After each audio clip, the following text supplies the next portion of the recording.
اعوذ باللہ من الشیطان الرجیم بسم اللہ الرحمن الرحیم۔ قانون، یہ ضربنا والا قانون ہے۔ اجتماعی دو علامت تانیث در فعل مطلقاً ممنوع است و در اسم وقت کہ از یک جنس باشد۔ اس قانون کی تشریح کچھ اس طرح ہے کہ اس قانون میں 6 چیزیں بیان کی جائیں گی۔ نمبر 1 قانون کا نام، نمبر 2 خلاصہ، نمبر 3 قانون کا حکم، نمبر 4 شرائط، نمبر 5 اعتراضی مثالیں، نمبر 6 مطابقی مثالیں۔ اب قانون کا نام کیا ہے؟ کہتے ہیں اس قانون کا نام ضربنا والا قانون ہے۔ خلاصہ قانون یہ ہے کہ فعل میں تانیث کی 2 علامتوں کا اکٹھا ہونا ممنوع ہے، خواہ تانیث کی دونوں ایک جنس کی تانیث کی دونوں علامات ایک جنس کی ہوں یا الگ الگ جنس کی ہوں، ٹھیک ہے نا جی۔ اور اسم میں اس وقت ممنوع ہے جب کہ ایک جنس سے ہوں۔ حکم نمبر 2، تانیث کی 2 علامتوں میں سے ایک کا گرانا واجب اور ضروری ہے۔ اس قانون کی 4 شرائط ہیں۔ تانیث کی علامتیں فعل میں ہوں گی یا اسم میں۔ اگر فعل میں ہوں تو ایک شرط ہے کہ تانیث کی 2 علامتیں ہوں، ٹھیک ہے جی۔ اعتراضی مثالیں، اعتراضی مثال کیا ہے کہ ضربت، کیونکہ یہاں علامت تانیث صرف ایک ہے، اور اگر اسم میں ہیں تو 2 شرطیں، ایک وجودی اور دوسری ناقص۔ تو تانیث کی 2 علامتیں ہوں، اعتراضی مثال جیسے ضاربتن، کیونکہ یہاں تانیث کی علامت صرف ایک ہے، ٹھیک ہے جی۔ اور ایک جنس سے ہوں، یعنی مطلب کیا ہے کہ دونوں ایک جنس سے ہوں، اگر الگ الگ جنس سے ہوں گی تو قانون نہیں لگے گا، جیسے ضربیاتن، کیونکہ یہاں الگ الگ جنس سے ہیں۔ مطابق کی مثالیں فعل کی 2 ہیں۔ تانیث کی 2 علامتیں ایک جنس سے نہ ہوں، جیسے ضربنا جو اصل میں ضربتنا تھا۔ تانیث کی 2 علامتیں ایک جنس سے نہ ہوں، اس کی مثال کرب رب میں بالکل نہیں ملتی۔ اچھا جی، اسم کی مطابق کی مثال ایک ہوگی کہ تانیث کی 2 علامتیں ایک جنس سے ہوں، جیسے ضارباتن، ضارباتن جو اصل میں ضارباتن تھا۔ اب یہ قانون کہتے ہیں جس طرح فعل ماضی مجہول وغیرہ کسی کو جمع مؤنث غائب پہ جاری ہوتا ہے، اسی طرح اسم فاعل اور اسم مفعول کے صیغوں پر بھی جاری ہوتا ہے۔ اس کے بعد تھا کہ بھئی تانیث کی کہتے ہیں کہ اجتماع 4 حرکات متوالیہ در یک کلمہ و حکم و ممنوع است، کہ بھئی اس قانون میں 8 چیزیں بیان کی جائیں گی۔ نمبر 1 قانون کا حکم، نمبر 2 قانون کا خلاصہ، نمبر 3 فائدہ، نمبر 4 حکم، نمبر 5 شرائط، نمبر 6 اعتراضی مثالیں، نمبر 7 مطابق کی مثالیں، نمبر 8 سوالات و جوابات۔ قانون کا نام، کہتے ہیں اس قانون کے 2 نام ہیں، ضربنا والا قانون اور 4 حرکات متوالیت قانون۔ خلاصہ قانون یہ ہے کہ لگاتار 4 حرکتوں کا ایک کلمے میں جمع ہونا ممنوع ہے، خواہ ایک کلمہ حقیقی ہو یا حکمی۔ فائدہ، کلمہ حقیقی اسے کہتے ہیں جو شروع ہی سے ایک کلمہ ہو، جیسے دہ راجا، اور کلمہ حکمی اسے کہتے ہیں جو شروع سے ایک کلمہ نہ ہو بلکہ 2 کلموں کو ملا کر ایک کلمہ کیا گیا ہو، جیسے ضربنا، یہاں ضرب ایک کلمہ ہے اور نون دوسرا کلمہ ہے، تو دونوں کو ملا کر ایک کر لیا گیا ہے۔ اچھا، حکم 4 حرکتوں میں سے ایک کا گرانا واجب اور ضروری ہے۔ نمبر 5، اس حکم کی 3 شرطیں ہیں، وجودی و ناقص۔ شرط 4 حرکتیں ہوں، اگر 4 حرکتیں نہیں ہوں گی تو قانون نہیں لگے گا، جیسے ضربہ، کیونکہ یہاں پر 3 حرکتیں ہیں، ہم نے کہا 4 ہوں۔ شرط نمبر 2، 4 حرکتیں پے در پے ہوں، اگر 4 حرکتیں پے در پے ہوں گی تو بھی قانون نہیں لگے گا، جیسے ضربتن، یہاں پر 4 حرکتیں تو ہیں لیکن یہ ہے کہ پے در پے نہیں ہیں۔ ہم نے کہا تھا ایک کلمے میں ہو، اگر ایک کلمے میں نہیں ہوگی تو قانون نہیں لگے گا، جیسے ضربکا، یہاں پر ضرب علیحدہ ہے، کاف علیحدہ ہے۔ مطابق کی مثال کیا ہے کہ بھائی 2 ہوں گی، کہ مطابق 2 ہوں گی، کلمہ حقیقی مثال جیسے دہ راجا جو اصل میں دہا راجا تھا، کلمہ حقیقی کی مثال جیسے ضربنا جو اصل میں ضربتنا تھا۔ پہلے ضربنا والے قانون کے تحت تا کو گرایا، پھر 4 حرکتیں لگاتار جمع ہو گئیں، ان میں سے ایک کو گرا دیا تو ضربنا ہو گیا۔ اب سوالات و جوابات۔ بھئی سوال پہلا یہ ہوتا ہے کہ آپ نے کہا 4 حرکتوں کا لگاتار جمع ہونا ممنوع ہے، تو ضربتا میں بھی 4 حرکتیں تو ہیں، ان میں سے بھی ایک کو گرایا جائے۔ اس کا جواب دیتے ہیں کہ ہماری 4 حرکتیں سے مراد اصلی ہے، ضربتا میں تا پر حرکت عارضی ہے جو کہ الف کے تقاضے کو پورا کرنے کے لیے لائی گئی ہے، اور حرکت عارضی بمنزلہ سکون کے ہوتی ہے۔ ضربت، وہ ضربت جو تھا نا، ضربت، سمجھ میں آئی بات؟ ضربت جو ہے نا، سمجھ میں آ رہی ہے بات آپ کو کہ ضربت جو ہے ضربت میں جو ہے نا کیا ہے کہ ہوتا، اس کے بعد ہم نے الف ملایا تو یہ ضربتا ہو گیا۔ اچھا جی، سوال اعلیٰ بطن میں تو چار حرکتیں اصلی ہیں، اس پر قانون جاری فرما دیں۔ اس کا جواب یہ ہے کہ اعلیٰ بطن اصل میں اعلیٰ بطن تھا، الف کو تخفیفاً حذف کر دیا، اور حذف کا بھی اعتبار کیا جاتا ہے اس وجہ سے۔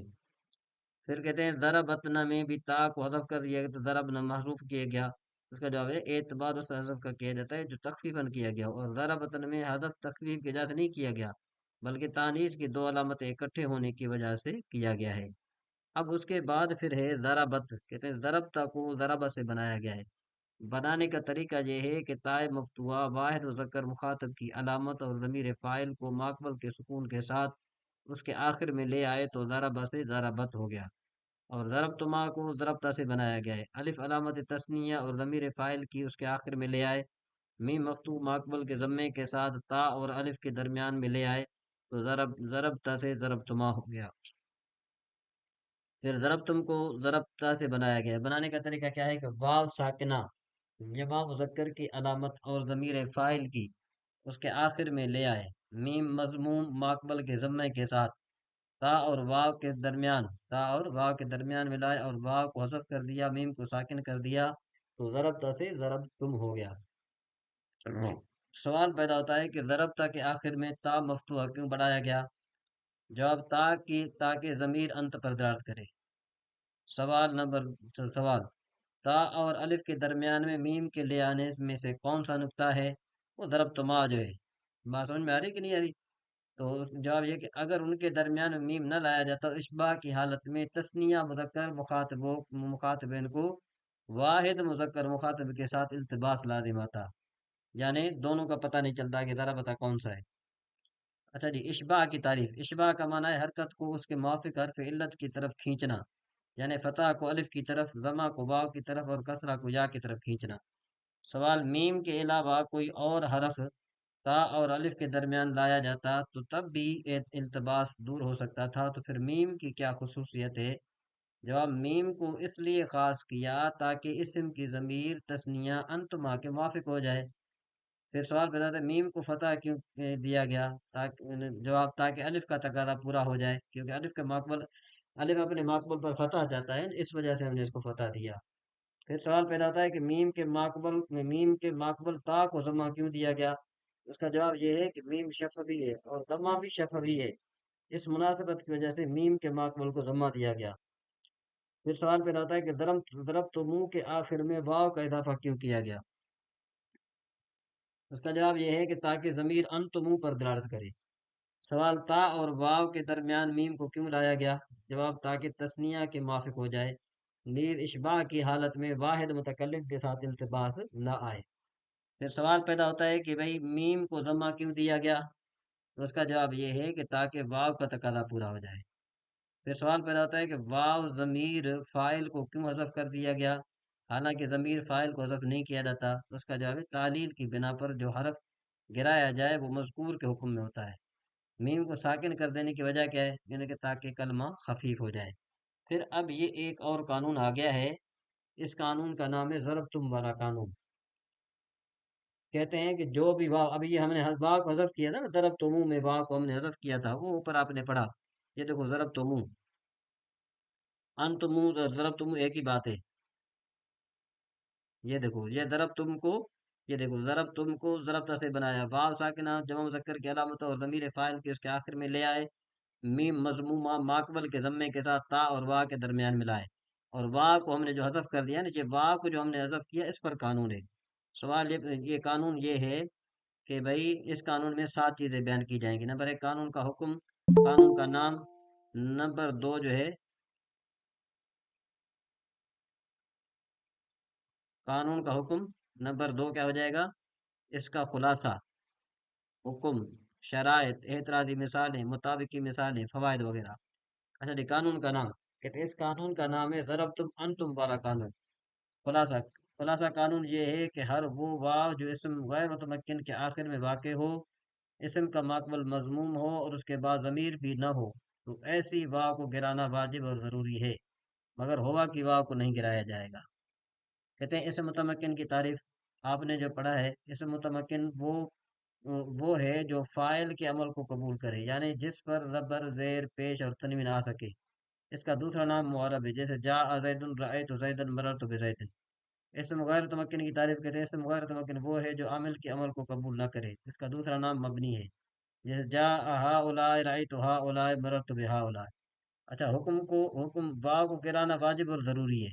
شرائط کیا ہے کہ بھائی اس حکم کی 6 شرطیں ہیں: 5 وجودی، 1 عدمی، اور جو ہے نا کیا ہے کہ سب ناقص۔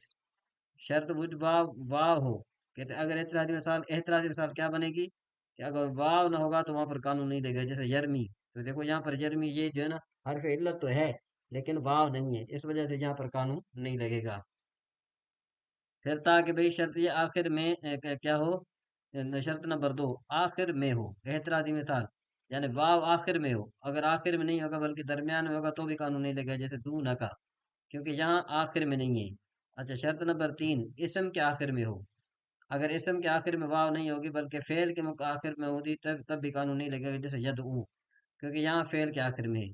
شرط نمبر 4 کہ اسم غیر متمکن کے آخر میں ہو، اگر اسم غیر متمکن کے آخر میں نہیں ہوگا بلکہ اسم متمکن کے آخر میں ہوگی واو تب بھی قانون نہیں لگے گا، جیسے کفون، کیونکہ یہاں پر جو واو ہے نا جیسے متمکن کے آخر میں۔ شرط نمبر 5 ماقبل مضموم ہو، اب اس کے ماقبل مضموم، اس کی اعتراضی مثال کیا بنے گا کہ واو کا ماقبل مضموم نہ ہو بلکہ مفتوح ہو، جیسے را وا وا، کیونکہ یہاں ماقبل مضموم نہیں ہے۔ شرط نمبر 6 واو کے بعد ضمیر حیا نہ ہو، اگر واو کے بعد ضمیر حیا ہوگی تو پھر قانون نہیں لگے، جیسے ضربتموہ ہو، کیونکہ یہاں واو کے بعد ضمیر ہے۔ اچھا جی، اس کے بعد مطابق کی مثال کیا ہے، ضربتم انتم کو ضربتم انتم پڑھنا واجب ہے۔ فائدہ، یہ قانون ضمیروں اور ماضی معلوم و مجہول کے جمع مذکر مخاطب کے صیغوں میں جاری ہوگا۔ سوال، ہوا میں قانون کی تمام شرطیں پائی جاتی ہیں، اس کے باوجود واو کو حذف کیوں نہیں کرتے؟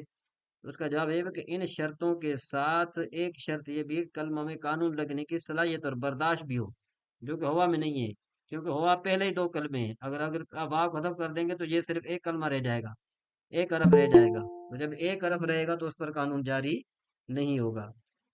یہ بات سمجھ میں آ رہی ہے؟ ہاں جی، جی جی آ رہے ہیں، تو ہاں جی، ریکارڈنگ نہیں چل رہی، ریکارڈنگ چل رہی ہے، ریکارڈنگ ہمیں چل رہی ہمارے ہے۔ یہاں دکھائی نہیں دے رہا۔ ہاں، یہ دوسرے طریقے سے ہو رہی ہے، وہ اس طریقے سے نہیں ہو رہی۔ اچھا، اب یہاں پر ٹھیک، کہتے ہیں کہ بھئی ضربتے کو ضربتا سے بنایا گیا ہے، تاکہ فتح کو کسرہ سے بدل دیا تو ضربتا سے ضربتے ہو گیا۔ ضربتما کو ضربتے سے بنایا گیا ہے، الف علامت تثنیہ اور ضمیر فاعل ماقبل کے فتح کے ساتھ اس کے آخر میں لے آئے، میم مفتوح ماقبل کے ضمہ کے ساتھ تا اور الف کے درمیان میں لے آئے تو ضربتے سے ضربتما ہو گیا۔ اچھا، ضربتن کو ضربتے سے بنایا گیا ہے، کس طرح کہ نون مفتوح جمع مؤنث کی علامت اور ضمیر فاعل اس کے آخر میں لے آئے، میم ساکنہ ماقبل کے ضمہ کے ساتھ تا اور نون کے درمیان میں لے آئے، میم کو نون کے مخرج کے قریب ہونے کی وجہ سے نون کر دیا، نون کو نون میں ادغام کر دیا تو ضربتے سے ضرب تن ہو گیا۔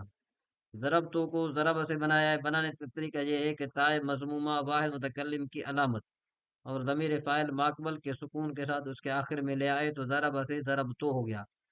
پھر کیا ہوا، ضرب نا کو ضرب تو سے بنایا گیا ہے، بنانے کا طریقہ یہ ہے کہ ضرب تو صیغہ واحد متکلم مشترک تھا، جب چاہا کہ صیغہ متکلم مع الغیر مشترک بنائیں تو تائے مضمومہ واحد متکلم کی علامت کو حذف کر دیا، اس کی جگہ جمع متکلم مع الغیر کی علامت اور ضمیر فاعل لے آئے تو ضرب تو سے ضرب نہ ہو گیا۔ سوال یہ پیدا ہوتا ہے کہ ضرب میں تا کو کسرہ کیوں دیا گیا ہے؟ جواب، تاکہ انت ضمیر پر دلالت کرے۔ پھر سوال پیدا ہوتا ہے کہ ضرب تما میں میم کو درمیان میں کیوں لایا گیا؟ حالانکہ اشباع حالت میں بھی واحد مؤنثہ کے ساتھ انطباق نہیں آتا، کیونکہ اشباع کی حالت میں ضربتا نہیں ہوگا بلکہ ضربتی ہوگا۔ تو اس کا جواب یہ ہے کہ میم التباس سے بچنے کے لیے نہیں لائی گئی، بلکہ میم لانے کی وجہ یہ ہے کہ تثنیہ مؤنث مخاطبین تثنیہ مذکر مخاطبین کے موافق ہو جائے، کیونکہ مؤنث فرع ہے مذکر کی، تو جو جس طرح مذکر ہوگا اسی طرح جو ہے مؤنث لایا جائے گا۔ سمجھ میں آ رہی ہے بات کہ نہیں آ رہی؟ جی سید طاہر صاحب۔ جی السلام علیکم ورحمۃ اللہ وبرکاتہ۔ جی وعلیکم السلام ورحمۃ اللہ وبرکاتہ۔ جی کچھ سمجھ میں میں آ رہا ہے؟ تھوڑا سا لیٹ جوائن کیا ہے، بس سمجھنے کی کوشش کر رہا ہوں، میں دوبارہ اس کو ریکارڈنگ دیکھوں گا، میں تھوڑا لیٹ شامل ہوا ہوں۔ جی ہاں، ریکارڈنگ انشاءاللہ آپ سن لیجیے گا نا جی تو جی آپ کو سمجھ میں آ جائے گا۔ سوال یہ پیدا ہوتا ہے کہ ضرب تن کے آخر میں نون مفتوحہ لانے کی کیا وجہ ہے اور تا کو مضموم لانے کی کیا وجہ ہے؟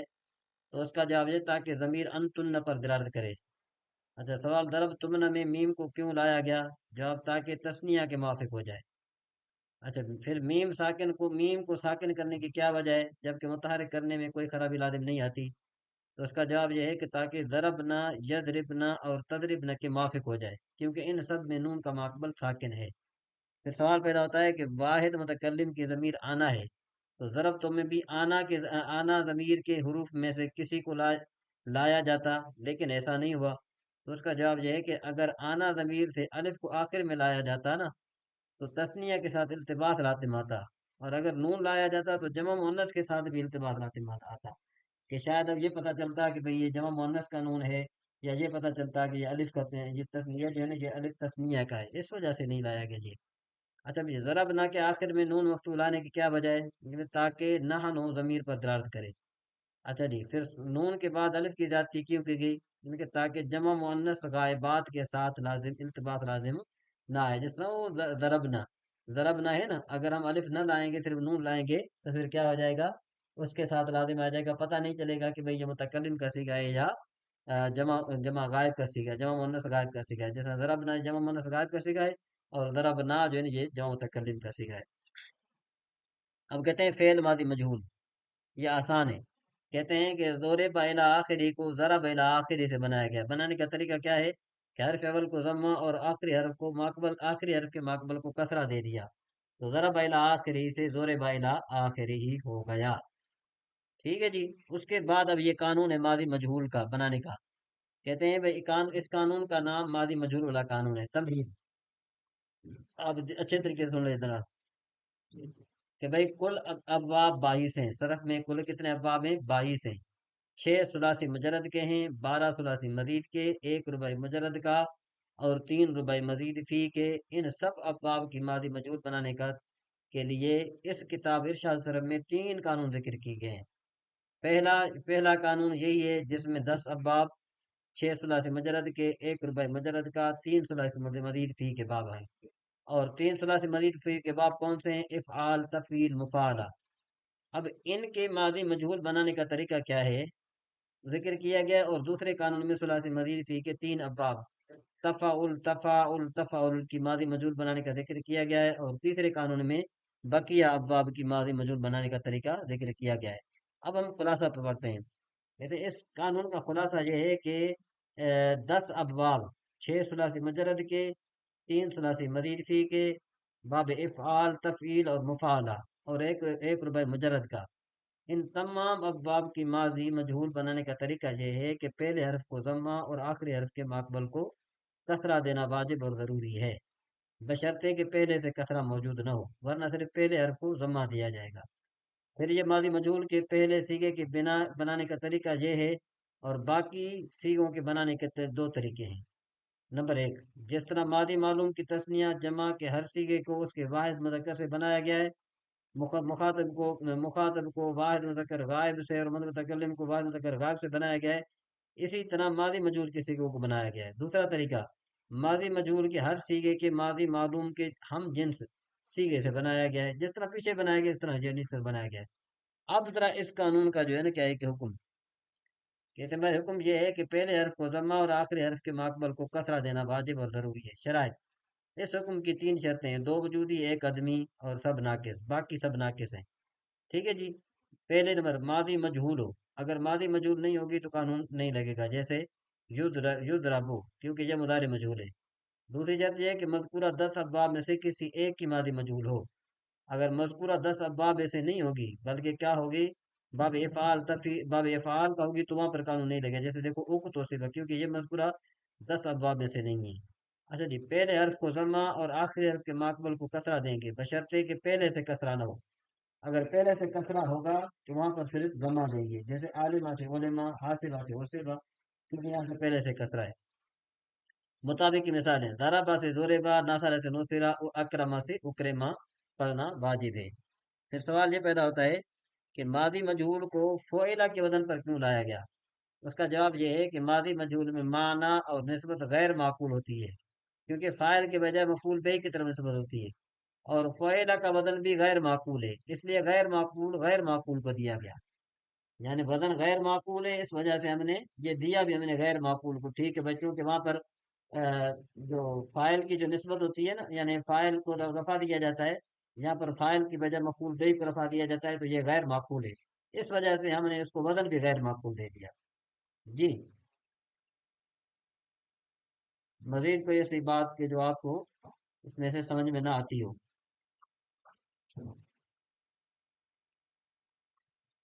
ہاں جی، غیر معقول مطلب کہ فاعل کے بجائے مفعول کی طرف نسبت ہوتی ہے۔ ہاں یہ غیر معقول ہے نا بھائی، مطلب یہ کہ دیکھو نا، وہاں پر یہ فاعل بنتا ہے، فاعل ہوتا ہے مارنے والا ہے نا، رفع اس کو دیا جاتا ہے، اور یہاں پر جی رفع دیا جائے گا مفعول بہی کو، تو غیر معقول بات ہوئی کہ نہیں ہوئی؟ جی جی ہاں، تو اس وجہ سے اس کا وزن بھی کیا کیا گیا، غیر معقول بنا دیا گیا۔ صحیح سے۔ ہاں جی، سید طاہر صاحب۔ جی بھائی، جی میں سنوں دوبارہ ریگارڈنگ دوبارہ پڑھوں گا، اس کی کتاب ہے ریگارڈنگ سنوں گا، پھر جب ہاں، میں شامل ہوں پھر اپنی بات کچھ سمجھ آئی، یاد ہی نہیں آئی، یاد سمجھ۔ آدھی سمجھ میں ظاہر بات ہے، وہ لیٹ آئے آپ اس وجہ سے۔ جی جی چلیں اب ذرا ہم جو ہے نا کیا ہے کہ ہم اب کسی اور کی تھوڑی وہ کر لیتے ہیں، پریکٹس کر لیتے ہیں، ٹھیک ہے نا جی؟ اچھا چلیں، آپ میں سے کوئی بتائے گا کہ اس متمکن کی کتنی اقسام ہیں؟ جی، جی طاہر صاحب۔ 16 جی۔ 16 قسمیں ہیں، اچھا جی۔ آپ میں سے کوئی بتائے گا کہ غیر منصرف کا اعراب کیا ہے؟ صرف ہاتھ اوپر کریں، غیر منصرف کا اعراب۔ جی شاہ صاحب۔ مسلم کے دو راب میں آتے ہیں، رفع اس کا ضمہ آتا ہے، آتے نصبی جدی میں اس کے اوپر فتح پتہ آتی ہے، جی کیا۔ ٹھیک ہے۔ اچھا فیروز صاحب، غیر منصرف پر کبھی کسرہ آ سکتا ہے؟ جی، کب؟ کیا کہتے ہیں کسرہ، جس طرح وبل احمد ہے، بھائی میں یہ کہہ رہا مضاف ہوں کہ لے کے مجرور۔ غیر غیر منصرف پر کسرہ آ سکتا ہے؟ جی پڑھا تو ہے، آ سکتا ہے، لیکن مثال وہی یاد نہیں ہے کہ کس میں جی آ طاہر سکتا صاحب۔ ہے۔ جی سر، اس میں آ سکتا ہے اگر اس کو مضاف کر دیا جائے، مضاف علیہ ہو جائے، یا الف لام ہاں، مضاف کر دیا جائے اس کو، یا اس کی اضافت آگے کر دی جائے، یا اس جی پر الف لام داخل الف کر لام۔ دیا جائے۔ الف لام، جی جی الف لام۔ ہاں، جیسے بھائی مررتو بے احمدکم یا مررتو بالاحمدی۔ جی جی حضرت اسد بھائی، آپ بالکل خاموش بیٹھے ہیں، آپ بتائیں کہ اسماء ستہ مکبرہ کا اعراب کیا ہے؟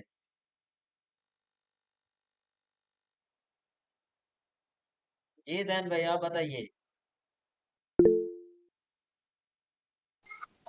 سر سے جی طاہر مجھے صاحب۔ یاد جی میں بتاؤں جی؟ جی جی جی جی وہ آتے ہیں ستم کا راو جو آتا ہے، اس کا آتے رفیع جو ہے وہ واؤ کے ساتھ آتی ہے، ہاں آگے۔ اور آتے ہیں ان کی نصبی جو الف لفظن آ گیا، کیا کہتے ہیں، حالت اور نصبی کس کے ساتھ آتی ہے؟ اس میں الف سے آتا ہے، اس میں آتا ہے لفظن الف یا میں اس میں مثال دیتا ہوں، ایسے مثال دیتا ہوں میں آ جائے، جی میں جی، کہوں فیروز صاحب آپ مزید جی کیا بتائیے۔ جی، اس کی حالت رفعی وا ما قبل مضموم کے ساتھ، نصبی حالت الف ما قبل مفتوح کے ساتھ، اور حالت جری یا ما قبل مکسور کے ساتھ۔ ہاں جی، یہ طاہر صاحب اس طرح جی اس میں طرح بیان اس میں کریں۔ جی میں سے کہنا چاہتا کہ میں کہہ نہیں پایا، مثال ہاں دیتے ہیں۔ آپ اس طرح بیان کریں، اس طرح بیان کریں نا۔ جی جی، آلتے رفیع واؤ ماں قبل مضموم کے ساتھ، ہاں آلتے نصبی الف ماں قبل مفتوح کے ساتھ، اور ہاں آلتے جری یا ماں قبل مفتوح کے ساتھ۔ ہاں ٹھیک ہو گیا، یہ صحیح ہو گیا، ابھی صحیح ہو گیا۔ بھائی اچھا تو جی، آپ جی اچھا اچھا غیر جمع مذکر سالم مضاف یا متکلم کس کو کہتے ہیں؟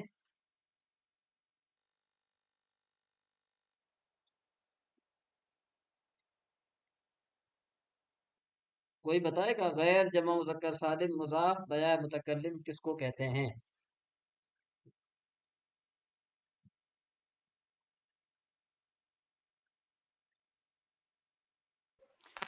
جی جمع مذکر سالم کے بعد میں جو یا متکلم کی آتی ہے نہیں نہیں نہیں، میں مضاف ہوتی ہے.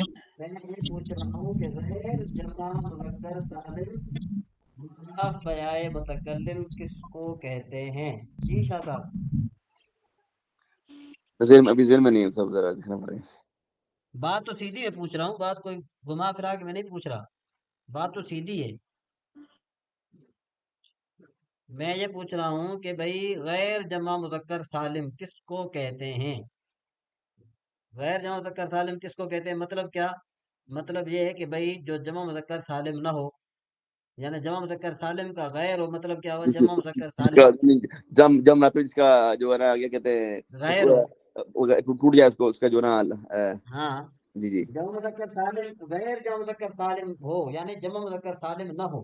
جی سر رجال جو ہے یہ یار ہاں یہ اچھا. پھر میں نے کہا کہ بھئی یا متکلم کی طرف مضاف ہو، جیسے غلامی، رجالی وغیرہ وغیرہ. جی اچھا اب کوئی بتائے گا کہ غیر جمع مذکر سالم مضاف یا متکلم کا کیا اعراب ہے؟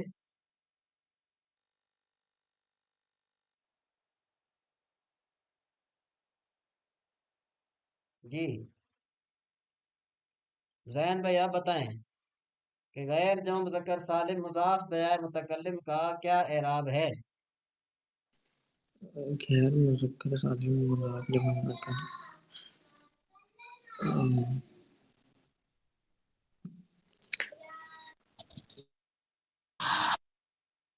ان کے راب تقدیری تو نہیں ہے، مجھ سے راب تقدیری تو نہیں ہے. ہاں فیروز بھائی آپ بتائیں. جی حالت رفع اس کی ضمہ تقدیری کے ساتھ، نصب فتح تقدیری کے ساتھ، جر کسر تقدیری کے ساتھ. ہاں تقدیر اعراب ان کا تینوں اعراب کیا ہیں؟ تقدیری. تقدیری ہے. اس کے تینوں اعراب کیا ہیں؟ تقدیری. تقدیری. تقدیری ہیں. جی ٹھیک ہو گیا. اب مزید کوئی اور بتائے کہ بھئی اسم منقوص کس کو کہتے ہیں؟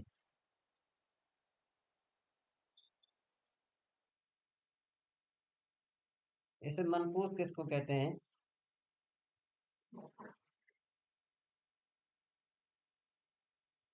جی جی بولیے.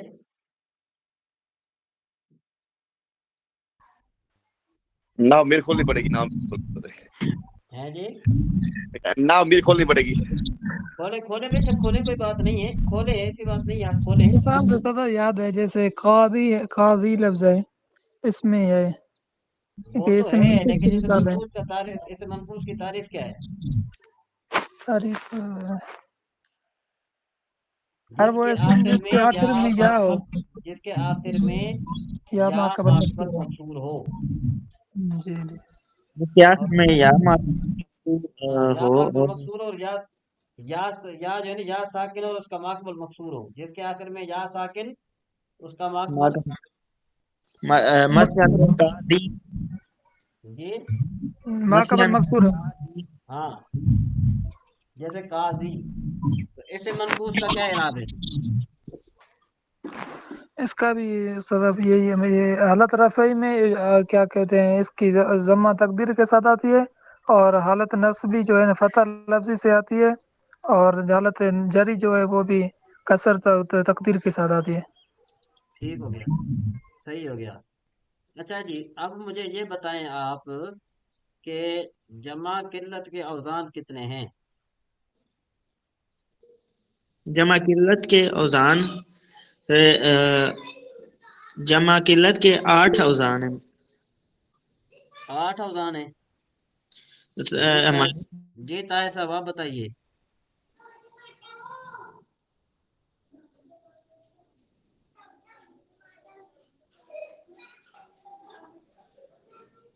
طاہر صاحب سن رہے ہیں؟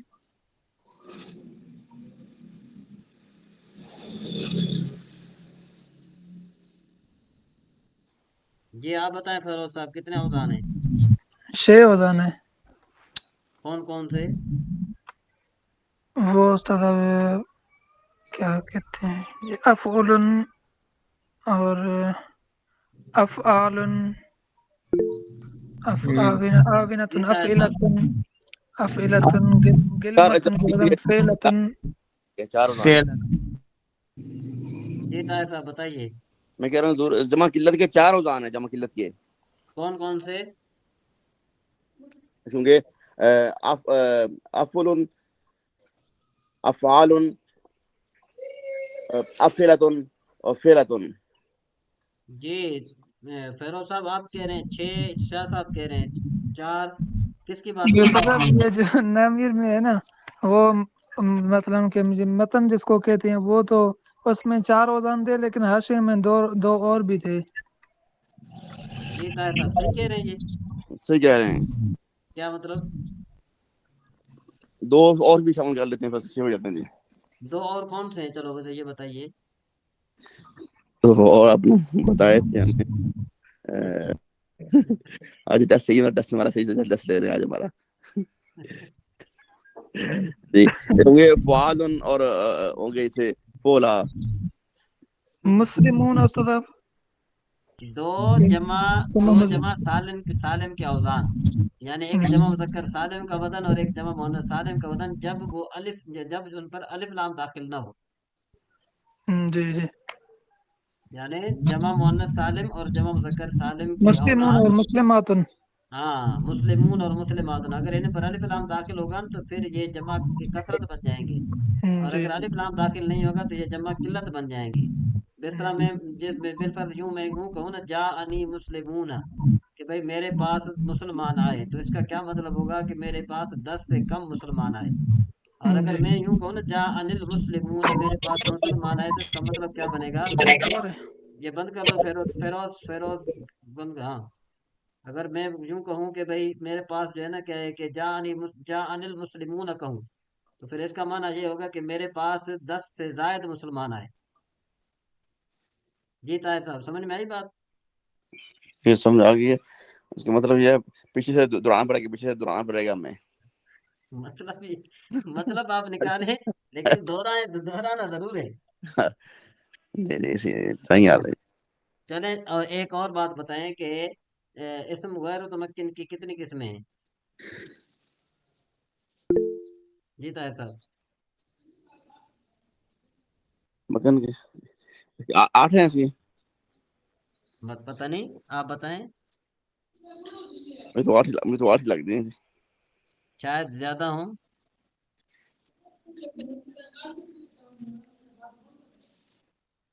جی اس میں غیر متمکن اس میں متمکن میں تو کہتا ہوں کہ تقریباً 10 ہیں باقی یہ ہے کہ فیروز بھائی کتنی ہیں جی استاد اس میں غیر متمکن کی 8 قسمیں ہیں پکی بات ہے جی میں تو 10 کہہ رہا ہوں تو میں صحیح کہہ رہا ہوں غلط کہہ رہا ہوں شاید اور ہوں کسی کے کتاب میں لیکن نامیر میں تو ہم نے اتنی شاید پڑھی ہیں اچھا چلو نام بتاؤ جی ایک ہے جی طاہر صاحب اسماء اصوات ہے اسماء ظروف ہے بتا رہے ہیں نا وہ بتا اسماء رہے کنایا ہے نہیں یہ تو صحیح نہیں بتا رہے نا آپ بتائیں ہیں یہ تو گزارا کر رہے ہیں اس میں ضمائر ہیں اس میں ٹھیک ہے جی ہاں جی ایک وہ ساری ضمائر میں کل 70 ضمائر ہوتی ہیں وہ ساری ضمائر ہیں ٹھیک ہے جی چلو ایک قسم تو یہ ہو گیا نا اسماء اشارات ہو گئے نمبر 2 جی 2 جی اسماء موصولہ اسماء افعال 4 اور اسماء اصوات اخن 5 بخن نمبر 6 اسماء ظروف 6 ہو گئے آگے اسماء کنایات 7 مرکبے بنائی چلے ماشاء اللہ ٹھیک گیا تو معرفہ کی کتنی اقسام ہیں 7 کون 7 کون میں سی اس میں معرفہ اس میں علم اس میں ضمیر اس میں موصول اس میں موصول اور اس میں منادہ اس میں معرفہ اس میں علم اس میں ضمیر اس میں موصول اس میں منادہ اور ایک اور تھی ایک اور تھی وہ کون سی اس تھی میں معرف مرب باللام اور یہ تو 6 ہو گئی مرب باللام کرنا اور اس کو علم کی طرف اس کو مضاف کر دینا علم کی طرف اس میں اس کو کہتے ہیں مضاف بیک ازیاں. نمبر ایک کیا ہے؟ معرف علم. نمبر دو مضمرات. نمبر تین اسماء اشارات. نمبر چار اسماء موصولات. نمبر پانچ معرفہ بندہ. نمبر چھ معرفہ بالف علام. نمبر سات مضاف بیک ازیہا. اس طرح بیان کیا جاتا ہے. کس طرح بیان کیا جاتا ہے جی؟ کون بیان کرے گا؟